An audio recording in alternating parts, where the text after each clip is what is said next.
بسم الله الرحمن الرحيم. الحمد لله رب العالمين، والصلاة والسلام على خير خلقه محمد وعلى آله وصحبه أجمعين، وبعد.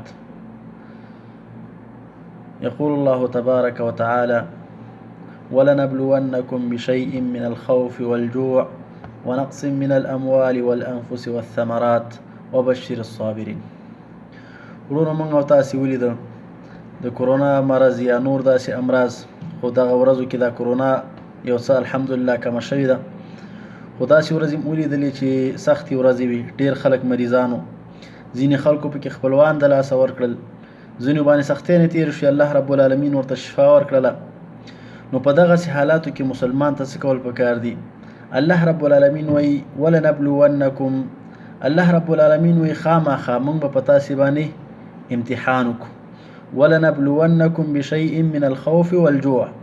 په تاسې باندې به ویر راولو، په تاسې باندې به ولږه راولو. ونقص من الاموال والانفس والثمرات. او داسې وخت به راشي ستاسې مالونه، اولادونه، ستاسې خپل ځانونه دا به د دنیا نه لاړ شي، وفات به شي. نو په دې حالت کې به تاسو څه کوئ؟ وبشر الصابرین. الله رب العالمین وایي ته زیری ورکه صبر کوونکو ته. په داسې حالاتو باندې چې انسان صبر وکړي، نو الله رب العالمین دغه انسان ته لوی اجر ورکوي. دغه رنګې الله رب العالمین په یو بل آیت کې ناشنا خبره کوي: ام حسبتم ان تدخلوا الجنة ولما یأتکم مثل الذین خلوا من قبلکم. الله وایي تاسې ګمان کوئ چې تاسې به جنت ته داخل شئ، او په دنیا کې به په تاسې باندې هیڅ قسمه امتحانونه نه راځي.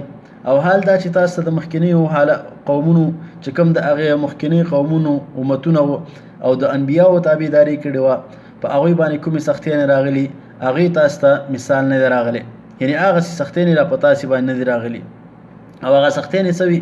مستهم البأساء والضراء. دوی ته سختیانې رسېدلې وي او مریضیانې ورته رسېدلې وي، د غریبۍ حالت ورته رسېدلی و. وزلزلو، او د ډېرې سختۍ د وجې نه، لکه یو څوک داسې مثال بیانوي چې یاره زه بیخي داسې وخوځولی شومه، نو داسې سختیانې په دې قوم باندې په دې مخکینیو قومونو باندې راغلي وي. حتی یقول الرسول والذین آمنوا معه متى نصر الله. تر دې چې پیغمبر به ویلي او هغه کسانو چې هغه سره ایمان راوړی چې د الله رب العالمین دا امداد به کله وي. الله رب العالمین وایي: الا ان نصر الله قریب. الله خبردار، دغه د الله رب العالمین امتحان چې دی دا نږدې، د الله رب العالمین دا کومک چې دی دا نږدې. نورونو دا سختۍ په مخکینی قومونو باندې راغلی وي. دغه رنګې په موږ او تاسې باندې هم په دې ژوند کې مختلف حالات راځي. الله رب العالمین ته په دې حالاتو باندې صبر کوو.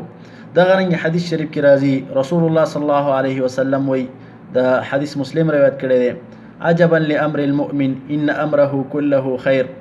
د مؤمن ته تعجب پکار دی چې ټول هر کار کې خیر دی. کوم دنیا کې چې څه حالت ور باندې تیریږي دې ټولو کې خیر دی. ان اصابته سراء شکر فکان خیر الله. چې کله ورته اسانی ورسیږي نو دا د الله شکر ادا کړي، نو دغه کې دغه انسان دپاره خیر وي، الله رب العالمین لوی اجر ورکړي.